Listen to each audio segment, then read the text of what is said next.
Oh, just so you know, I use a lot of like class language, but that is simply for like what the title of what our thing is. I don't pretend in any way that these are like kink classes or anything like that. Mhm. So I just wanted you guys to be aware of my language usage. All Yeah. right. So 3, 2, 1.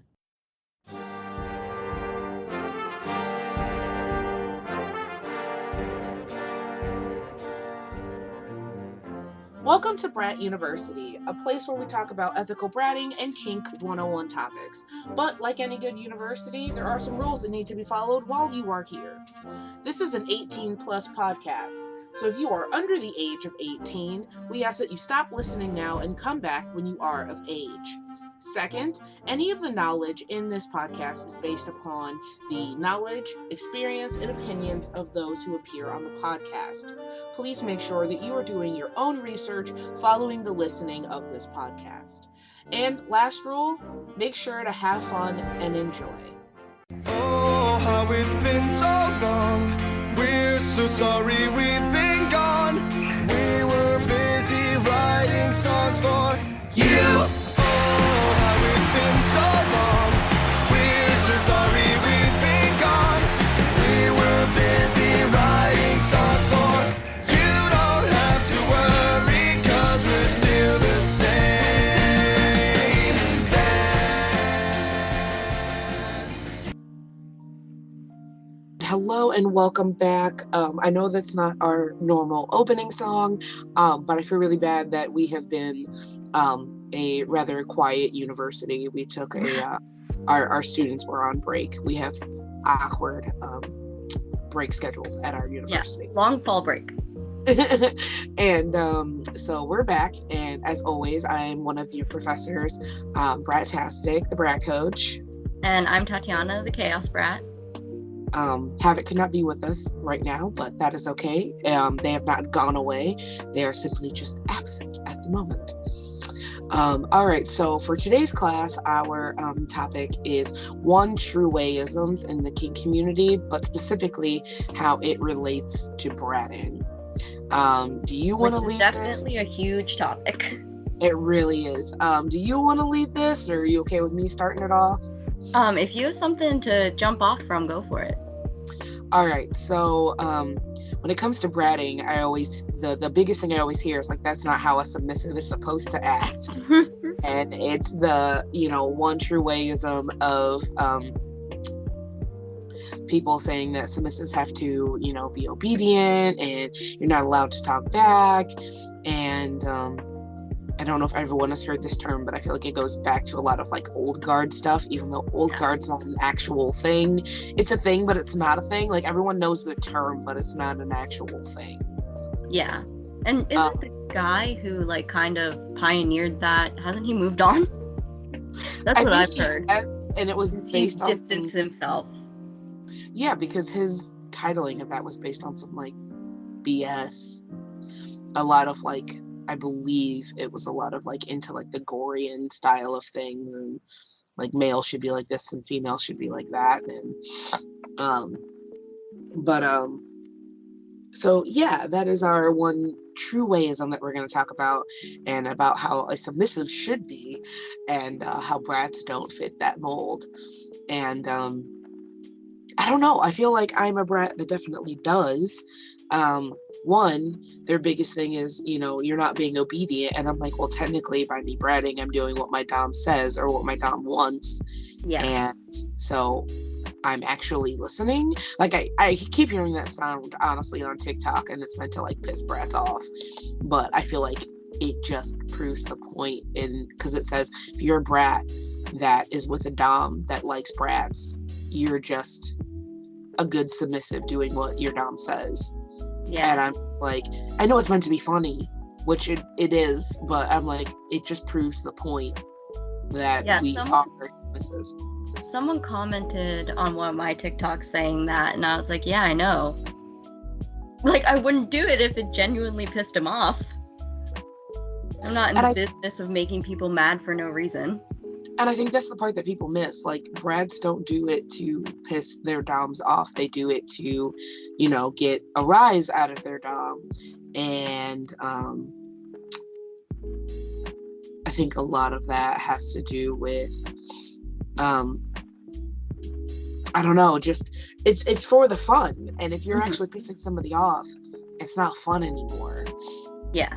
And most people, like, granted, there are tons of people, like neurodivergent people might not be able to sense someone's emotions all the time. But a lot of times people can tell when they're pissing someone off. You know, a lot of times it has to be intentional to get to the point where bratting is just genuinely pissing someone off. And even if, like, I can't always tell, like, sometimes I'll do something and my dom will just kind of, he might go quiet or something, and, like, that's when it's the brat's responsibility to check in, and I'm always just like, was that too much? Like, did I go too far with that? And sometimes it's actually get to win, and he's like, you know, I didn't really have anything in response, and I'm just like, it doesn't happen very often. Sometimes it's just like, yeah, that one was clever. That was clever. Right. It doesn't happen very often, but when it does, I seize the moment.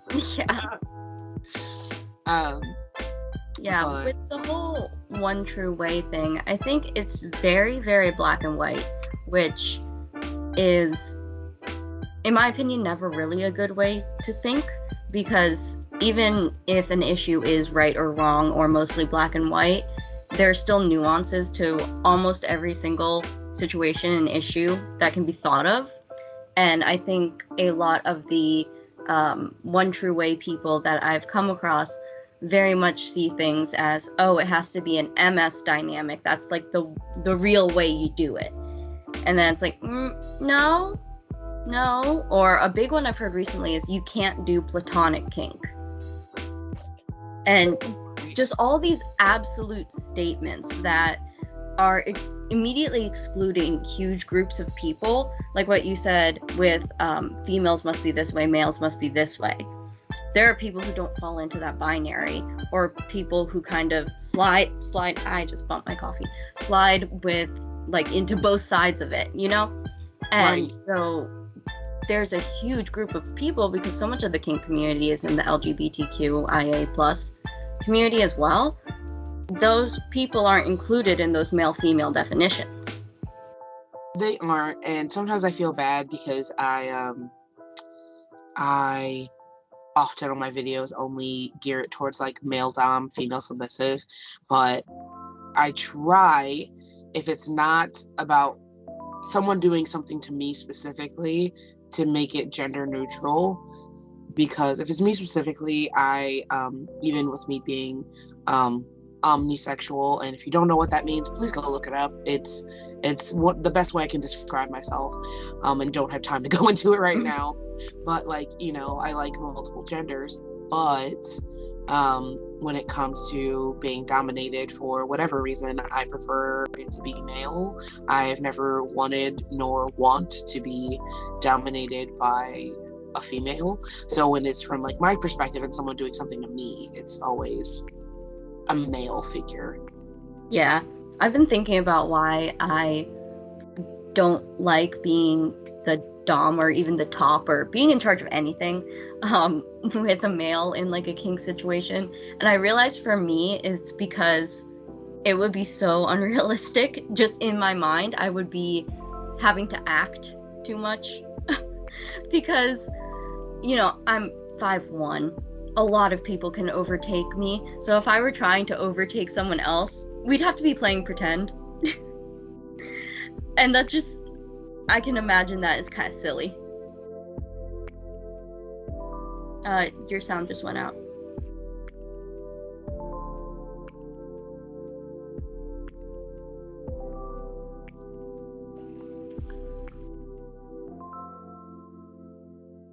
There we go. But I don't know if I ever mentioned it on this page because I talk more about my brat side, but I'm a switch, and I have a male submissive who is very, very strong. Like, he works at a factory, but he also goes and works out, and, like, he has muscles. Like, there is no way if he chose to, like, just physically overpower me, there's no way I'm winning. But him being submissive, like he and I both like the fact that like knowing that he could, but he decides not to. Oh yeah, that's kind of cool. Yeah. I was about to go, that's hot, but then I was like, I mean, hey, it is. And like when he talks to me about him working out, I'm just like, you have muscles, but I still like that, like, you know, and at the end of the day, you're my little bitch. And, you know, you want this to happen to you and you're submitting to me because you want to. And just knowing that even consensual part is hot. But anyways, we're going off topic here. I also feel like the One True Way-ism does not recognize bratty doms, because we get shit on as submissives, but like a dom doing that apparently is fine. Yeah, and I think it's weird, but also saying following those male-female roles, which I think was such a good point, is how emotions are perceived and how a lot of times aggressiveness or anger or something in men just looks like passion. And in women, it's, oh, she's being dramatic, she's being emotional, etc., etc. So I think it's partially that, because people have this idea that doms must be like stoic and stable, and they're kind of allowed to be assholes. They're kind of allowed to be sarcastic. They're allowed to act that way. But then when a submissive does it, oh, that's out of the norm. That's not okay. The submissive is definitely doing something wrong and needs to go back to submissive school. I actually had that conversation with my dom, and it was really a growing moment for him, because he is a bratty dom as much as he will never verbally admit that. He definitely is. Like, he likes fucking with me, you know, getting me to do stuff just to like turn around and put me in my place, just as much as we do shit to be put in our place. Yeah. But he's not a person that really enjoys being bratted at. Like, that's not the type of play. I've been told on numerous occasions I am the one exception. But I think a lot of that has, and I have a feeling a lot of that has to do with, you know, the fact that he's my husband. But I basically told him, like, it's not fair that you get to do that, but then if I retaliate, I'm in trouble, you know, if I'm just doing what you're doing. So the bratting I'm allowed to do and be okay with is like being snarky, mostly because like that's part of my personality. So I'm allowed to brat verbally, but like if I'm given an order to do something, I'm not allowed to brat against it. Only if it's like a rule, because sometimes we're in the car and he's like, buckle your seatbelt, and I was like, what are you gonna do, reach over here and make me? And then he's like, no, I'll stop the car. And I tried to call his bluff one day, and he did. He literally pulled over to the side of the road, threw his hazards on, and stopped the car. And I was like, dude, you're blocking traffic. He's like, yeah, but you're not traveling safely. So wow. Yeah. I mean, honestly, you think if a cop stopped and was like, but she wouldn't buckle, you know, she's not traveling safely. I mean, I could see him getting like reprimanded and being like, okay, well, don't stop like on the side of the road. But I don't see a cop being upset about that. Probably not. But anywho, but no, and I feel like it discounts that, and that one, saying bratting is only a submissive title for one, but also, you know, it's really shitty that like I'm supposed to be this subservient, always say yes person, but a brat can be an asshole. And not that bratting's being an asshole, but I feel like it's seen like that sometimes. But like a brat or a dom is allowed to do these things, and it just makes them an okay dom. And I'm just like, well, that's not fair. Why can you do it and not me? Yeah, and I think that's something that needs to be discussed and agreed upon, instead of one party assuming, well, this is how it is, you know, this is how doms and subs are supposed to act, instead of taking into account who is the sub, who is the dom, what are their personal wants and needs. Because you can say as a blanket statement, submissives are the more obedient ones, they're the more subservient ones, and dominants are the ones who take charge more. That's a fairly easy to make blanket statement. But once you get into people individually, it's completely different for everyone.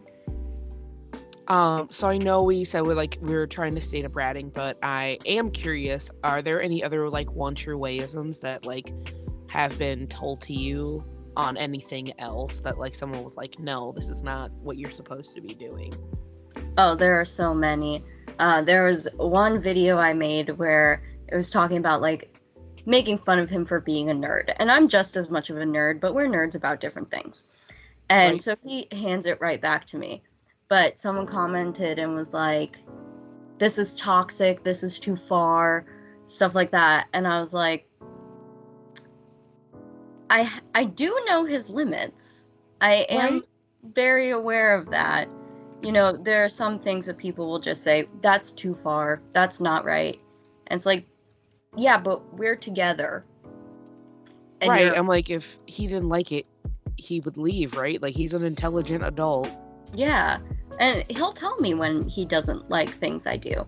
And I feel like it's pretty obvious just by the look of me that One True Way people normally don't get along with me, because I like putting myself into everything I do. I don't like Right. to just, I don't want kink to feel like a worksheet that I'm filling out.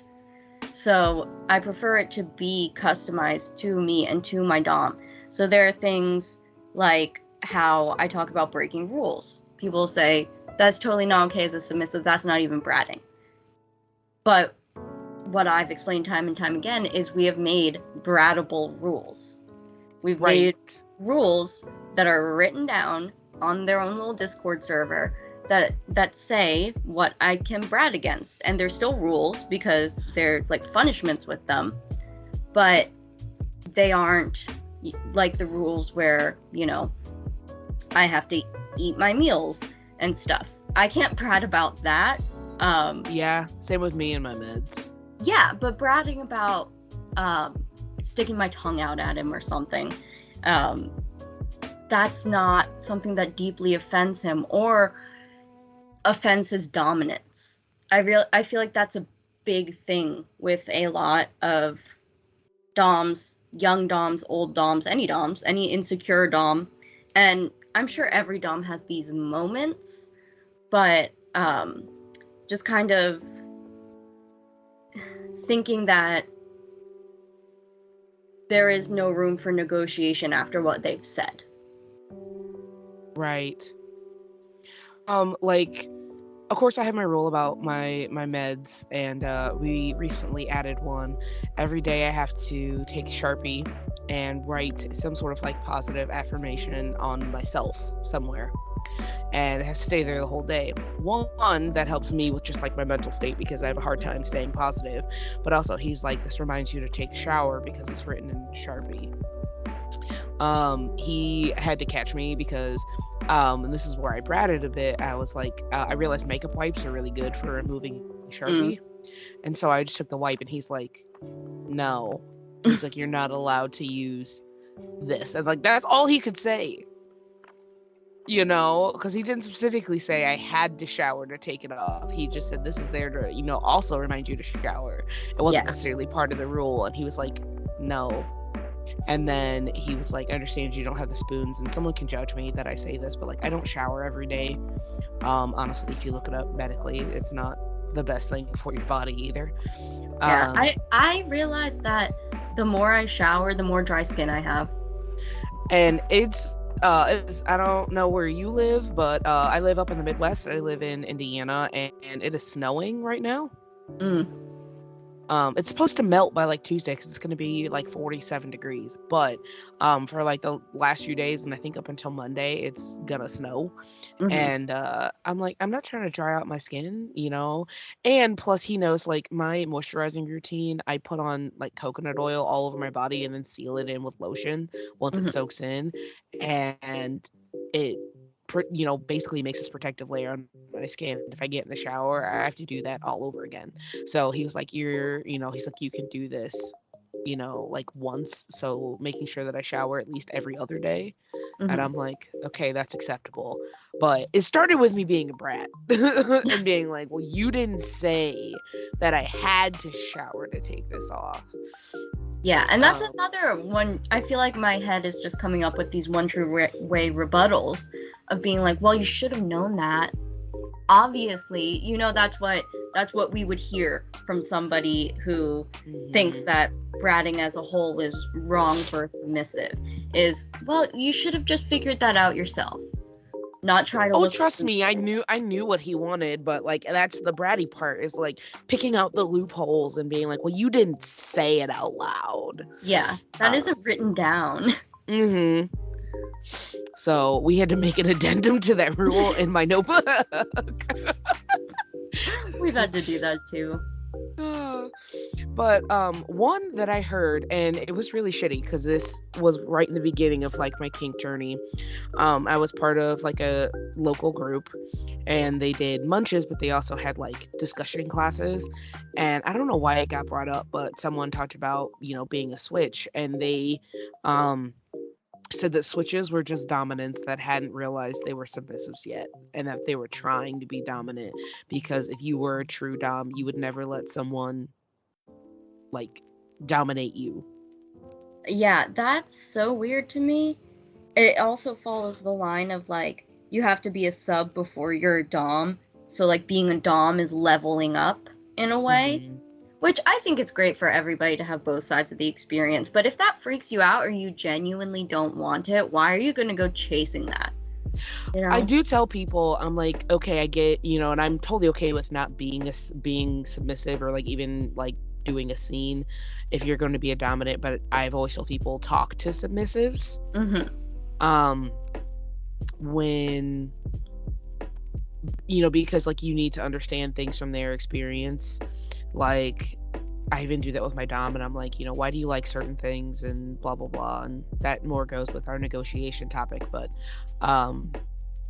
you know, just talking about like setting that up, and I'm just like, why can't we? Sorry, I lost my train of thought. My ADHD is like on one today.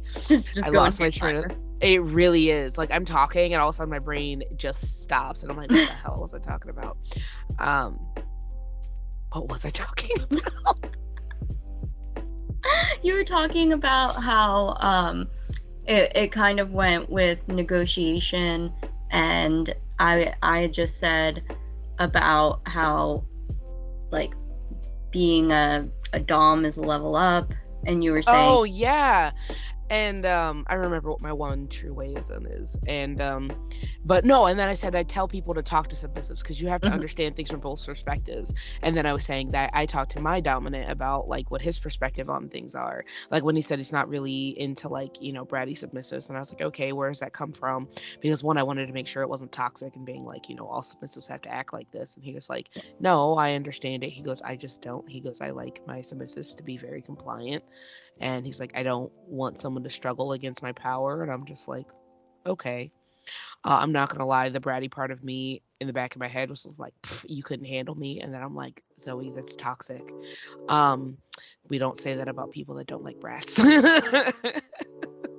Yeah, I've been catching my toxic thoughts recently, like trying to be introspective and everything. And I'll just be like, Tatiana, Jesus, calm down. Calm down. Another one true way-ism that kind of encompasses a lot is if you are a certain role, you are stuck being on one side of the slash. So of course there's bratting, and that bratty doms exist. But one is being a little. And I honestly found out a lot of this through Sunny Megatron, and everybody should look her up. Like she is amazing. She does podcasts and she does classes.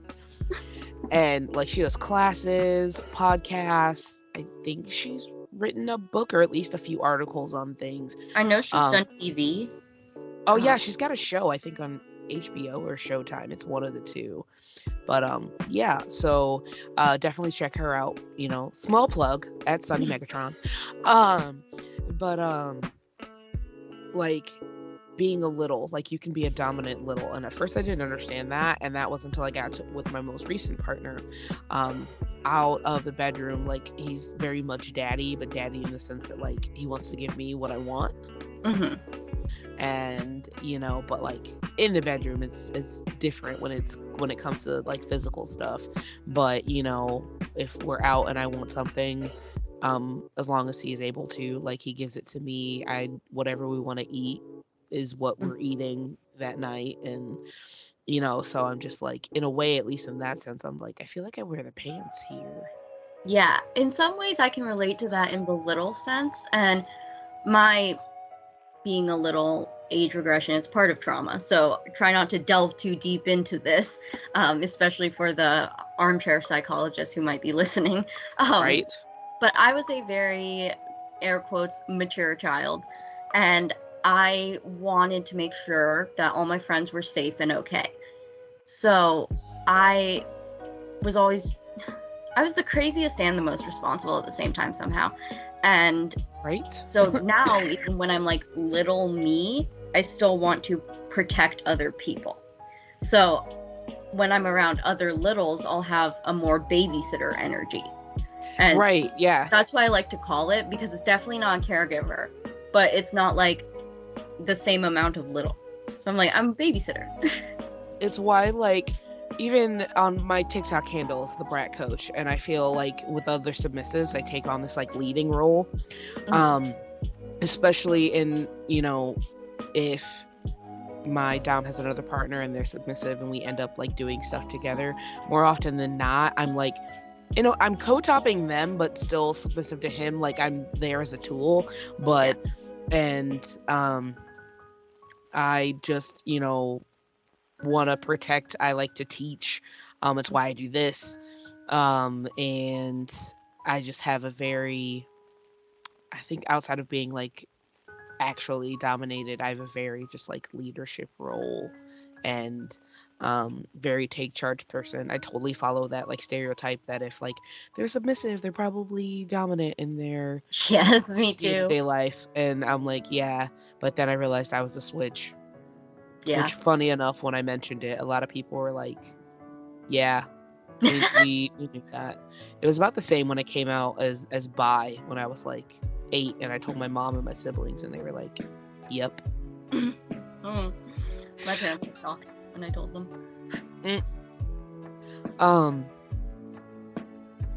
don't know how they knew. I'm like, it wasn't like I was trying to hide it, but like, I didn't think I did anything. I never talked about it or being attracted to women, and I'm just like, what? They know already? I didn't even like do anything, or they just sense the queer energy. Apparently their gaydar was just ringing. But I hate Twue Way-isms. It really goes back to our other episode that kink is customizable, and you can make your, you know, dynamic whatever you would like it to be. And if you want to be a bratty submissive, if you want to be a service submissive, like it doesn't matter. If you want to be a bratty dom or a gentle dom, like that, it doesn't, like, you do you, and as long as all parties are consenting, it shouldn't fucking matter. Yeah, for me, a lot of kink is about like kind of a liberation, not just sexual liberation, but like in how I express myself and my confidence, everything like that. And if I were made to follow a certain formula, it wouldn't feel like that. It would probably feel like homework. And I'm out of college. I don't need more homework in my life. So I don't think trying to apply this one-size-fits-all mentality is really healthy for the majority of people, except those people who only want to have that, you know, stereotypical DS that people kind of see represented. If they know anything about kink beyond 50 Shades, I'm not counting that. But, you know, you normally think obedient sub, authoritarian dom. And that's not how a lot of people are. You know, I've said before, my dom, like, people would think, oh, he's a service dom because he cooks all the time. Cooking is also one of his biggest hobbies. Right. I'm not gonna say, like, oh, I'm the sub, I have to cook. You can't do your hobby anymore. I had someone that lived in my house, was an old friend of my dom's from, like, back when our local community was actually more active. Before COVID, there was some stuff that happened that tore it apart, but then COVID definitely, like, knocked it out. And she lived in our house, and there were so many things. She was like, you're not being a good submissive because you're not doing this. You're not being a good, like, because the house wasn't clean. At the same time, I was going through one of my, like, worst emotional, like, mental health times. Like, by the end of it, I ended up in the hospital. And she was just like, well, you're not listening, you need to keep your house clean, and all this other shit. And I'm just like, one, that's not how our dynamic works. I'm a service submissive. I am not necessarily domestic service. I'm very much more personal. Like, I will give you massages, I will feed you. A big thing I used to do is, while my dad was at work, was go get him food and bring it to him. I'm very much like more personal assistant kind of service submissive, rather than like, I want to make sure the whole house is clean for you and give me chores to do. Like, I think the only thing that got close to that was he wanted the bed ready and made when he got home from work, but that included like, bed made, his ashtray emptied, and a fresh can of pop waiting for him, and the remote somewhere he could find it. But like, the closest I ever got to that was, making my bed. But like, she was like the epitome of someone I would consider old guard, which I'm not surprised. She was older in age. I don't remember exactly, but I want to say like late 50s, early 60s. And so I'm like, I'm not surprised, given when, she came up in Kink. I feel like a lot of these breaking of Twue Way-isms is happening not solely by like the younger generation, but I feel like a lot of it came up with the younger generation, and then like people towards the middle were like, yeah, like our Gen Xer friends definitely were like, yeah. I think there's a lot to be said about people who kind of quote unquote grew up since the age of 18 or older, in the old guard kind of sense, and then had the maturity to move with the times instead of digging their heels in and being like, no, this is how it should be. I think a lot of it happens because in Twue Way-isms, I feel like it gives all the power to the dominant, and I feel like with the rise here, a lot of people are giving more power back to the submissive.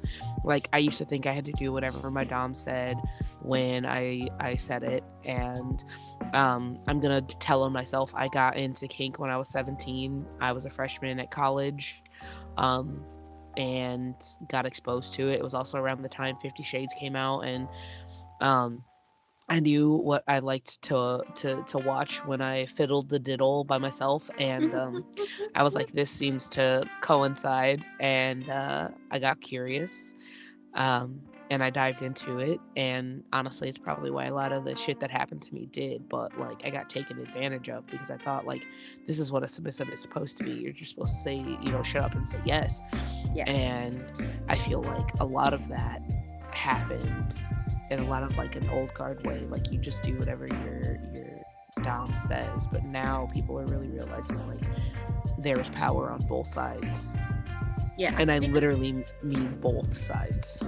Because ultimately, a dynamic, whether or not it's romantic or 24/7 or, what kind of dynamic it is, it's still a form of a partnership and a relationship. It doesn't matter how many people are involved or what titles you give each other.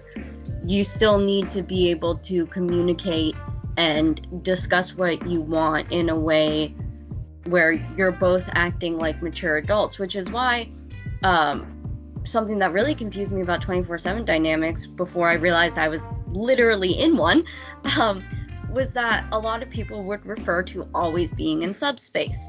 And I think the term subspace gets confused with just in a submissive mood a lot of times.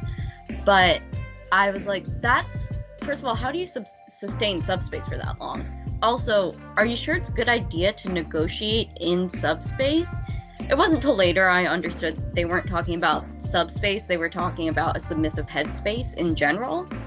But I don't think negotiating within the power imbalance is, I guess it could be a good idea. I haven't seen it play out this way, but you need to come together and realize that both of you or all of you are a huge part of this equation. And right. If one piece isn't happy, the other pieces are going to end up not being happy. It might not be for a week or a month or a year, but it's going to happen. And I think I think it's good that a lot of people are telling submissives, no, you have power. You have the power to say no. You have the power to negotiate. It's great. And I think it's good that there are a lot of doms who are learning that way and don't feel that their dominance is threatened when a submissive speaks up about what they want. Right. Because there is a tendency for when someone becomes a dom for them to go through a phase of a little bit of cockiness and overconfidence. Yeah. I see it in so many young doms, and I'm just like, it's okay. Like, let's grow out of this, guys. But some people never grow out of it. And I have spent too long learning to speak up for myself to not speak up for myself. Right. And if my dom's dominance were threatened by that, this relationship would not have worked at all. I was happy that you kind of pulled back into your own relationship, because I was gonna say, like, you're a really good example of like someone that doesn't follow the Twue Way-ism, because you are in an MS dynamic, but like you're also a brat, and most time when people think of an MS dynamic, their bratting is not a part of that. And yeah, it's really funny. It's funny to think about sometimes. And I'm just like, you can totally be in that, MS dynamic and have that. And I think it's kind of ridiculous that people think that you can't. So I know like a lot of this coincides, like I said, with our other episode, Kink is Customizable, but I wanted to go into specifically just things that we have heard, or especially with bratting, and bratting being a lot of the Twue Way-ism that people go with, and like what submissives are supposed to look like and say and do, and I think pretty much all of it's bullshit. Yeah. But did you have any last minute comments about it that you would like to add? Just that everyone's on their own journey, and I've said it multiple times, but don't just listen to one person for advice about kink.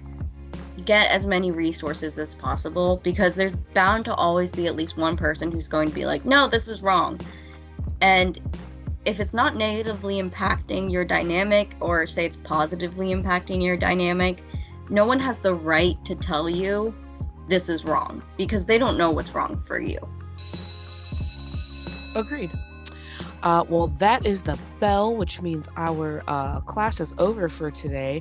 But I hope that you join us next time for another riveting class here at Brat University. As always, I am Brat-tastic, the Brat Coach. And I'm Tatiana, the Chaos Brat. And I hope you come again soon. Bye. Bye.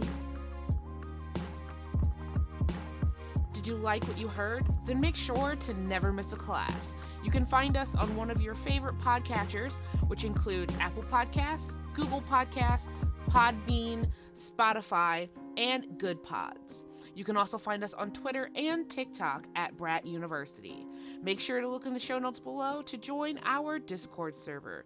We can't wait to hear from you. On your nightstand. Never forget I blossom in